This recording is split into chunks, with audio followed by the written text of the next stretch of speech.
how you settled on your identity. Spoiler alert, I'm the one who lost my voice. So kick off with that. Yeah, so I mean, my brand and my identity is basically defined by a series of unfortunate mistakes, random accidents, and horrible things that have happened to me over the year. If you look at that picture of me, I'm wearing a velvet smoking jacket and no shirt. You can't see it, but I'm wearing clown pants, and I'm at a pool party. So that, the way that I got into the game industry is I spent in a bowl of ramen noodles in college, so those sorts of things have become a big part of who I am. And I just looked at the things that people embrace about me and enjoy about my personality, and I choose to highlight those. All right. You already know Paul's like going on the line answering the question. Okay, that was working. Just for this. Okay, kind of similar to him. I mean, my brand is mainly just my personality and trying to be genuine, including all of my flaws and mistakes and growing pains, I guess. It's important for me to share my life with my viewer base and my audience. I feel like that gives them an inside peek of who I am, and it makes them feel like we're all on the same playing field. I'm not some special entity that got to do this. I'm just a regular person that I guess got lucky in a series of events led me here. But I mean, my brand is just me, essentially. Yeah, I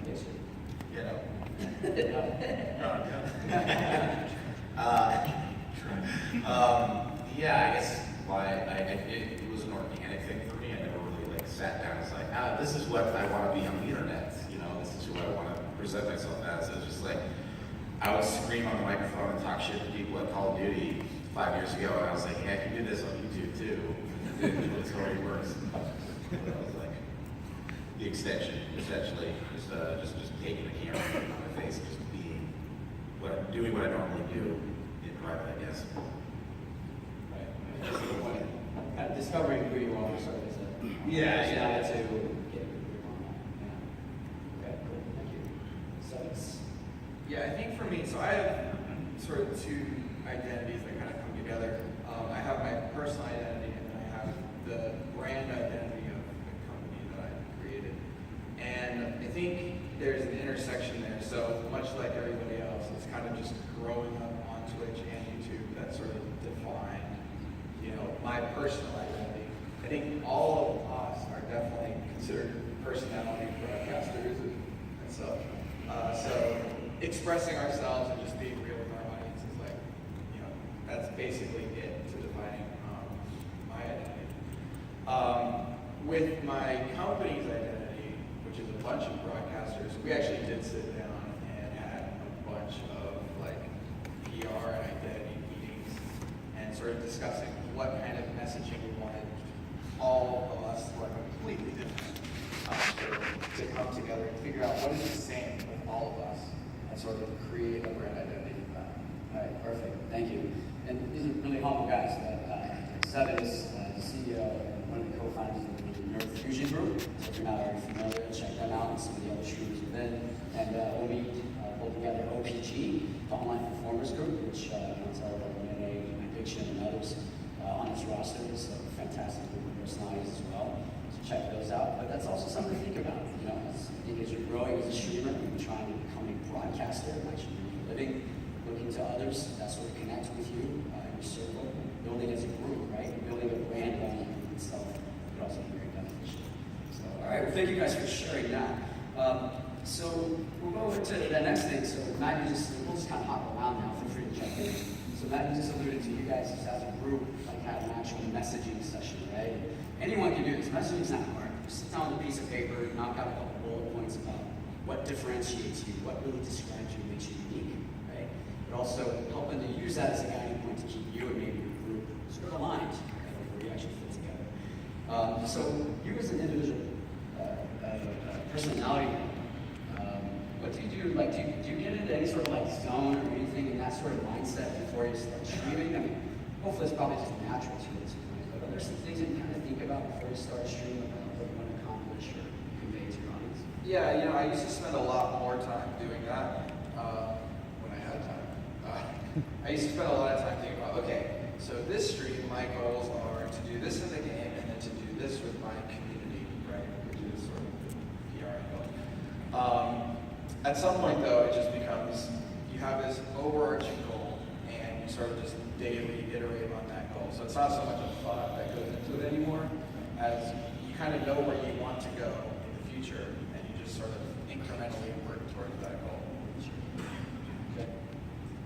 I think like really messaging is for a live streamer is really about clearly communicating whatever the idea is. You know, you spend the time to actually say it out loud, think about what it means, excuse me, in order to get there very quickly. Like, if someone were to ask you what your stream is about, right, you want to be able to talk about it in 10 seconds, 15 seconds, you know, like, especially if you're meeting people on networking, things like that. That way people have an understanding of why your stream should be interesting to them very quickly.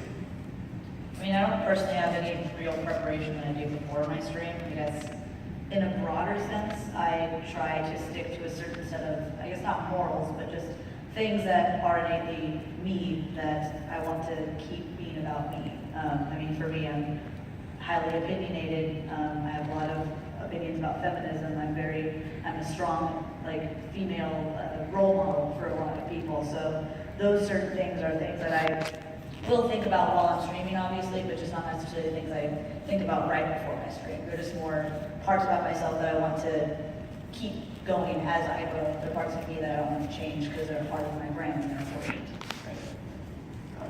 Subconsciously, I think over the last 2 years, when I've really been like focusing on community in my Twitch streams, I guess I've kind of like gradually guided my chat to kind of mirror my personality in a way. And it seems kind of selfish. It's like, you know, like there's certain type of topics I don't want to talk about or joke about, and I see some of the chat doing that. Like, it's gotten to the point where other people in the chat are like, dude, don't say that. You know, that's not cool. And I feel like that's pretty important. Some people, like, you know, crypt that their chat is just a whole other monster, and there's no saying it, you know. I think like people will just tend to watch our channels because they feel like they're similar to us. So Exactly, we just yeah. find that we just tend to have people who are similar, like, in us in personality. So like they already understand how we think, and then it makes it better. Like when he and I play together, our communities mesh so well together because we're very similar. We're friends, and they all become friends, and it's one big happy family. My chat's way funnier than I ever been. Yeah, my chat's hilarious. Yeah. I always joke about how people think I'm hilarious. I'm like, no, I just read my chat. That's it. I'm not really that funny. 90% of my jokes are stuff I'm reading off of the chat, not giving them credit for. Yeah. Yeah. Well, I think and then maybe perhaps that's why we see these groups form, right? And these sort of group brands and these business units form because of you want a good positive mesh, right, between your people. And that does take preparation too, right? Like we're at a point now where maybe we're almost naturals at it. But we know going in, we've done this every day for how many years now. But certainly as you're starting out, these are things that you want to think about yourself. Like what is that foundation you want to build a brand on? Especially if you're going to be building a group around. You get to a certain point, you're so busy, you need people to moderate for you. Those people have to know what your messaging is and what you're going to talk about and what you're not. So certainly preparation is, I think, what's important here. That can be as simple as putting some messages down on paper and sticking by it and make sure that you get those messages across in your stream and building your own sort of personality out of that. Cool. Well, so that's, as far as defining and messaging stuff, let's put that behind us for now. But you know, obviously, it's a full-time job, and you guys are incredibly busy. Not just streaming, but just all the communication around it, and whether you're trying to build a business or connecting with the group. You know, what are, you know, maybe in your words, like what are a couple of things, like what are 2-3 things that you have to do that are absolutely critical to building that brand, whether it's website or something on social media, a couple of specific. Twitter is definitely it. Yeah, social media presence is huge. Whether it's Twitter or Discord or Snapchat or all three or whichever one you think you succeed the most in, just being present and making people aware that even when you're not streaming, you are still, you know, alive and doing stuff. And like if they can reach out to you. Yeah. Might not always answer because you're busy or whatever, but the avenues for them to communicate with you is really important. So that's really it takes, yeah, 24 hours a day, like being social, connecting, right? And by using Twitter, I don't just mean just posting when you're going live and then saying thanks. I mean also tweeting about whether you want to be like a personality-based streamer like us, where you want to share your life, or if you're more on the business side of things, talking about your business, say, showing that you're growing. But if you're just using Twitter to say, hey, I'm live, okay, thanks for streaming, hey, I'm live, okay, thanks for streaming, nobody's going to want to follow that, first of all, because there's no real substance there. And it's just boring. It doesn't really show any personality of yours. It doesn't really show any character to your business. So I think just having a presence that's more than just using it to reach people to click on a link is important. Yeah. And the thing for me, it's cast as wide a net across as many social networks as I can stay sane with, right? And then use tools to make those that you don't want to touch still accessible by your fans. So I don't post on Facebook ever, right? But I've linked my Twitter and my Facebook, so when I tweet, it goes on Facebook.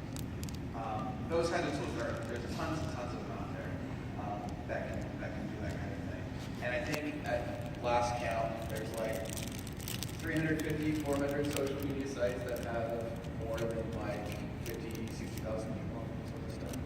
And so there's a lot of area that can be covered. I mean, there's obviously the big ones, the Twitters and Instagrams. But then, spreading out, and even if it's not automated, it's just getting your name on all these things. So anybody's looking on any platform for you, they can find something. Yeah, and I think the important part of that is it's really being present in other places. Like if you've ever used the search function on Twitch, it's a mess. It's really hard to find people. If you're a newer streamer, you're going to be down at the bottom. It's going to be really hard to be discovered. Being on social media, there are games you play, being active on those forums, being active on that Reddit, just demonstrating that you're part of those communities, coming to shows like this, making people know who you are. All of that stuff can really, really help. People come check it out for the first time.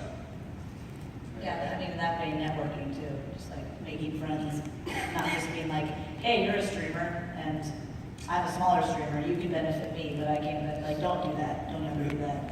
Make friends with people, first of all. We call it networking, but really it's making friends. And don't like push yourself onto other people. And don't come into my chat and link your Twitch, don't do that. That's the worst thing. And never do that. I think everybody, when they've kind of grown up doing this, they find a group of people that are about the same as them, and they all kind of grow up together. Yeah. Right? I think that's the way that I can't think of anybody who hasn't. Yeah, it's all just making friends and stuff. Streaming is so much about authenticity that it's about going into other spaces and being authentically yourself there. Like if you love this game, you're posting about the game because you love it. People see that. Then they can watch you and see that you're also that person as an entertainer. Right. And I think a good way to potentially get out there and network, make friends, and perhaps find these like-minded people where you can start promoting your channels across each other with and building together. Like local Twitch meetups, just starting to take off. One thing I've noticed that I don't see a lot of people doing this yet is there's so much press that's pretty small. Like between a fan site and Polygon, there's just thousands and thousands of game sites. People can be partnering with them sort of on the journalism side, coverage side, getting exposure through that as well. And that would really work, I think. Okay. Cool. You guys definitely read a lot. Hey, follow journalists. These are true guys that go up and write about games and culture and lifestyle and things. And find some of those that you find very interesting, and you can get to know them. Journalists are also incredibly interested in this space. We see a lot of journalists migrating into YouTube, becoming independent, going to YouTube and Twitch. So just kind of following what they do and how they sort of understand sort of media as a business itself. There could be a lot to learn from that.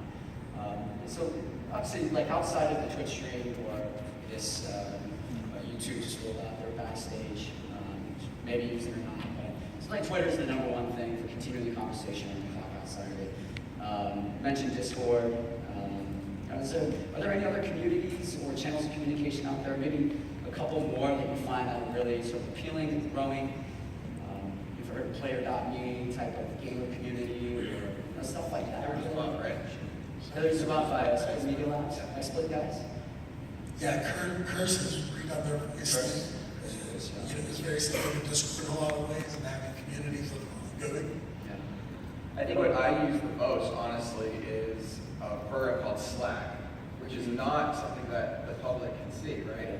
But it is what I consider my most important method of communication, and that is with, well, my company team, but personally, with my mods and the people that I trust with my broadcast. That's a super important avenue of communication. Yeah, it's a great tool. So internal communications is just as important. Super important. Yep. Oftentimes more important. Slack's free, by the way. So Mods are the ones that are actively in your chat when you're not looking at the chat and what's going on. It's really important to have people you trust, you know, like people you kind of get close with.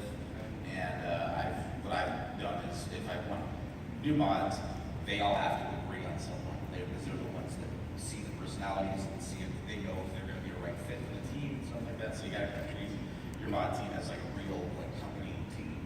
Right. Since I really started focusing on that, I noticed the chat's been way better than it used to be.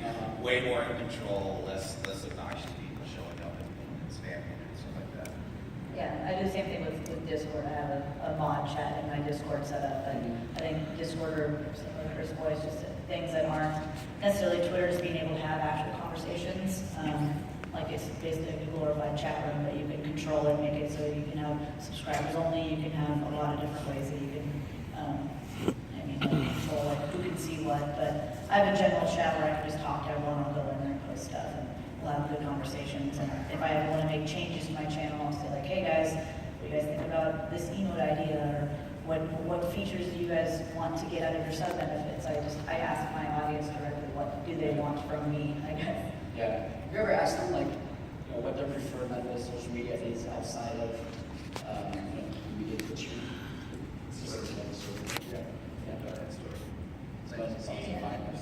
Twitter, yeah. I find that I like Sevadus, I obviously want to be present somehow on all these platforms, but I think it's more about quality than quantity. I don't want to be super active on like a million platforms. That's impossible. I don't think anyone has that sort of time. Unless you just don't go to work or sleep or eat or do anything normal. You can't be that present on all these platforms. So make your presence there, have something there, but I think being active on a handful of them is the most useful. I'm active on Twitter and Snapchat and in my Discord and Instagram. I think that's pretty much my main go-to ones, but you just don't want to spread yourself too thin, because then you end up just duplicating the content, so people don't really feel like there's a reason you follow here and here and here. Okay. And between the two groups, Fusion and OPG, you guys have an online destination that sort of represents that business, that brand, within which you have the individual personalities listed, or Twitter links, obviously links to Twitch, YouTube, whatever. But for streamers kind of getting started, maybe, start small audience, but doing it regularly, do you find it's important for them to go to a centralized website that sort of brings them all to audiences to that one destination, or should they just focus on Twitch and Yeah, no. I remember when I was young, I thought the website was the key to everything, right? Oh, I'm gonna have a website, it's gonna work, I'm gonna talk on it, and it's gonna be great. What a disaster. And I didn't learn from it, so I did it 2 more times. And what a disaster, right? It was just a lot of time spent on something that I should have just broadcasted that time. I think a lot of people feel like Twitch is home for a lot of viewers. Yeah, and the reason we have a website is for business, for the coach studios, because a lot in this space, it's all pretty new. There's a lot of companies that you've never heard of, emailing, that sort of thing. So the first thing I do anytime I get that email is I go look up the URL and see if there's a real web page there. And if there is, it looks good. I'm like, oh, well, hey, it must at least, have some money. So they must be doing okay. I would not recommend it as a good use of your time as a streamer. Right. If anything, kind of to what Quinn is mentioning, I would suggest, joining a team. Becoming part of a team at first is a great way to cross-promote and gain awareness, as well as make friends inside of Twitch. Yeah, I only have a website just so I have the domain name, and nobody else does. And then I did something with it. But when I first started streaming, a website was not something that I thought about. I just used Twitch as my website. I put all the things that I needed people to see on my Twitch page, and I directed everyone to Twitch. Right. Yeah, I mean, if you really want to go for it, definitely reserve your name everywhere. Yeah, Yeah, put your name. Yeah, do that. Buy the URL. Definitely buy it. But I had someone snipe a bunch of Eatmydiction website URLs and start emailing me and spamming my Instagram for some reason. And what he did was basically trying to just like give me the pay like money. It's like maybe $9,000 to give me these domains. And I'm just like, I want them. He's like, I'm gonna make them redirect from spin.com. Like, that's funny. That's hilarious. Yeah. So I feel like out of here, like I had to exchange like 10 emails, and I just kept telling him I'm not interested, dude. He got really desperate because he spent a lot of money on those websites, and I just never paid him. And so I was like, I don't care. I got Eatmydiction.tv, and it's like I'm just sitting on it now. But I feel like the only person I've seen do a website correctly is PBAD. His website is like the place that his audience goes to because he has this whole thing set up with like a coin system and giveaways, and it's like it's an interactive experience outside of Twitch, but like aside from that, yeah. Code does a pretty good job too, but I think the key there is that they did not do that when they were small. yeah, Yeah, exactly. Yeah. it was a tool that sort of got them through the mid-range to where they were now. Right. So you get to that point, maybe when you do grow a brand, you have that bigger audience, and maybe you're looking at merchandise and stuff like that. Also a place for that. Well, speaking of which, like, you know, obviously, as you build a fan base, like, at what point do you think about like merchandise and stuff? Is that something that actually benefits community? Is there a positive association with something? Your community will almost always think about it before you do. Yeah. Start asking. That's the key. When they start asking for it. Yeah, I mean, I've always used merchandise. Like when I first started creating merchandise, it was because something really funny happened in my stream to the point where there was artwork created about it, and then it just became a massive inside joke that people were like, oh my god, what that was on a shirt, and I'd be like, okay, we'll put on a shirt, and it was wildly successful. So I was like, and that was kind of just where merchandising kickstarted. I don't think there was ever like okay, I'm now getting this many concurrent viewers and I have this many followers, time to open a merch store. It all just happened very organically where I had a good gauge of my audience, and they said, we want this, get it for us right now, and I gave it to them. Right. And that sort of drives itself, and then they're wearing the shirt like Pax and not asking about it. Yeah, I think that's probably one of the biggest challenges, right, is associated with all these efforts, whether you build a website, merch, or whatever it is you're going to call it, is sort of discovery, right? I always want to kind of continue to grow. It's a big world, finding more like-minded people like you in the group. Maybe related to social media, maybe it's merch, maybe it's events like this, but are there, like, what are maybe the one or two things that you absolutely have to do that leads to finding new people, whether it's social media or particular strategy? Finding new people to keep Building new viewers, new followers, that kind of thing. I wish I knew more. I wish I was an expert on that. Sometimes, like with Twitch, sometimes it's just like choosing the right game. Yeah. Like recently, I've gotten back into Rainbow Six Siege, and for some reason, it just pulls in all these new viewers who just discover my channel. And like, oh, you're terrible at this game, but you're funny, so. There's a lot of categories on Twitch that are hungry, basically, for creators. And it's most often games that were really big at one point and then have kind of declined but are still exciting to watch and play. Where the people that broadcasted in that first month or so have just moved on, right? And then all of a sudden there's this group of people that really fell in love with this game and fell in love with the community around the game that now just have no one to watch, right? And so it's not, I don't think, super important to play all the new releases day one, especially for a smaller broadcaster, because everybody's going to play it, right? And they're just going to have all the music. So that's every day. Just give up and never give up. But yeah, finding these communities that are basically yearning for content creators, which is difficult to find. But if you talk to enough people and you say, hey, what are you interested in watching? That kind of thing, you can find those areas. And I think another one is collabing. That's a big one. Yeah, For collaboration growing is your audience. huge. Yeah, and as long as you go into collabing is realizing that you're sharing, right? A lot of people go in for some reason with the mindset of, oh, I'm not going to collab because they're going to steal my audience, which is a ridiculous notion. Yeah. everyone in the shares an audience with someone already. Yeah. As long as you go into it with the mindset of you're sharing communities and you're with somebody who you like their community, you're part of that community already, it's super important. And you're just sharing what you guys do together, that's super beneficial to both of you. So just constant game of just probably monitoring your data, saying sort of what does bring people in. Well, I mean, it's a constant balancing act, right? Because you don't want to switch into another game and then lose just part of your audience and then trying to get back. It's right? Like, you run into those situations. Right? And so how do you analyze games to know that it really needs to grow? It's just That's what OPG is for. They look at all my analytics and say, hey, Renee, stop doing this and go do this. I'm like, okay, on my way. But, I mean, on a serious notion, we're both considered variety broadcasters, so when we play a game, we don't really stick with it forever. That's not our main game. Although people do know me for Fallout. That's kind of like my own staple game that I'll always come back to and play. So people do stick around in hopes that I play Fallout, but they're okay with me playing other games because the benefit of being a personality broadcaster is that people largely just come to watch us joke around and be ourselves. Doesn't really matter what title we're playing on. Which is, I feel like, why I think personality broadcasting is just the best way to go about doing things. Because you just get to be yourself and play whatever game you want, and it's.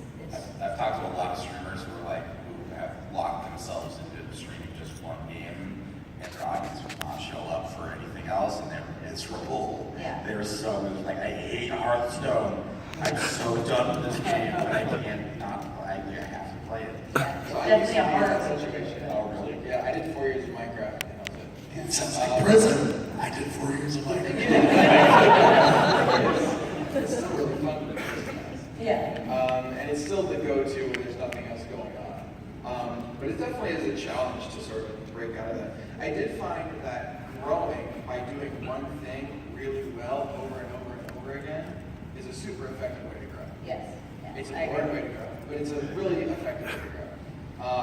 But then you grow in one vertical, right? You're not spread out at all. And so, back in the day when I used to switch from WoW to Minecraft to literally anything, it was like a 70% viewer drop. It's like, ooh, right? That's not good. And so my solution coming out of it was I would do my normal 8-hour broadcast, and then at the end, I would tack on an additional 2 hours of me playing something else.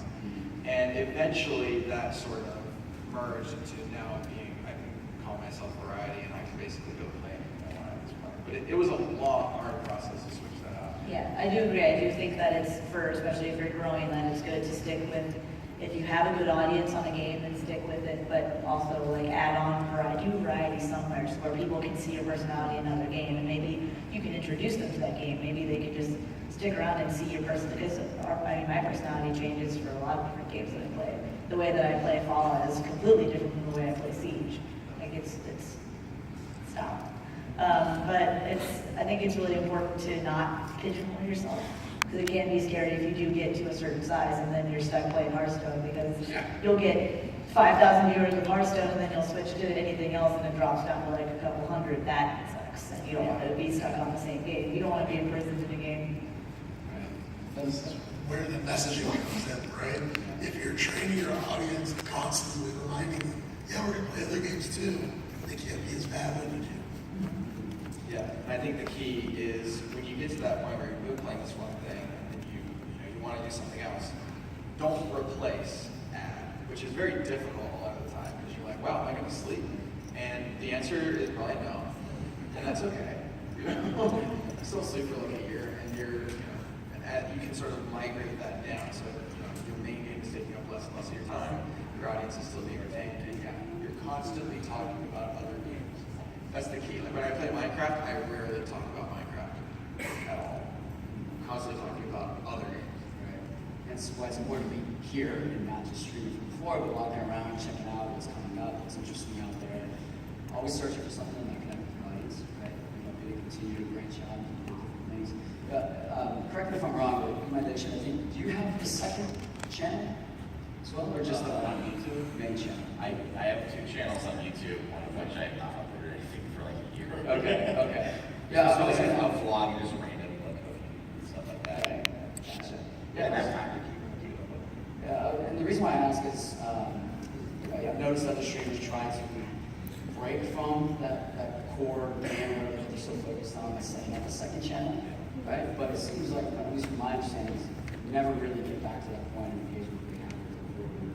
Is that an effective strategy? It depends if you are like Sonia is really good at. She has like her vlog channel, her like highlights channel, or her Twitch channel. She's really good about spacing that stuff out and having her audience just flood to each and every one of those channels. Yeah, I had like some interest in it, but again, like I took like €8 and this is uploading the second channel, and I just stopped having the time to do it. And no, really good. They missed my cooking vlogs, but that now I'm still outdoors. Well, it's hard work too, right? Trying to produce content from multiple channels. Yeah. Basically just spreading yourself too thin. So I guess the recommendation is focus on your one channel, like do it slowly. If you need to focus to build on one game, It's hard enough. Well, that right. Yeah, recently people have been doing that on Twitch too, where they're doing 2 separate channels, and that people just be, yeah, I don't get it. And I've never seen a positive outcome from it. Yeah. I don't know. And that's why there's such Really difficult to categories. be like, hey, go follow my other channel, and I'll be streaming on like some other time. It's just, I mean, but Twitch has categories, which is why I don't understand why you would make 2 Twitch channels. Exactly, yeah. If you're streaming on Twitch and today you're playing a game, then you're playing Rainbow Six Siege. If today you're having a talk show and just talking, you're gaming talk shows. If you're eating, there's social eating. Yeah. There's a category for everything on Twitch now. Just don't name yourself Minecraft Matt. I just like. Oh, yeah. Yeah, don't do that, don't play a game in your username. Don't name yourself Eatmydiction either. I'm talking about public relations here. Yeah, people also still think this, actually just think I play League of Legends, I don't play any League of Legends. It stands for lots of love, or lack of love. Awesome. Well, so with respect to that brand, so you've got your core channel set up and everything. At least for people starting out, to the time that where you are now, success in your career, what is the sort of the most underrated brand building strategy? If you look back and I'm like, I wish I would have known about that earlier in my career and done so. Because that really contributed to my business building, my audience development. Did you not set up a social media feed soon enough? Did you not? I definitely should have set up my S Corp like 3 years earlier. That's cool. Okay. I don't want to get the whole conversation about taxes when you're a live streamer, but yeah, that was like the biggest win. I think people have the opposite. Saved so much like stress and time and money if I had done this, if I had really taken this more seriously once I started to see the revenue get me I can support myself. Yeah, I think people have the opposite problem of the question. It's not that they're doing things too late, it's they're trying to do too many things too early. Right? You know, they're building websites and they're trying to do all this grand strategy.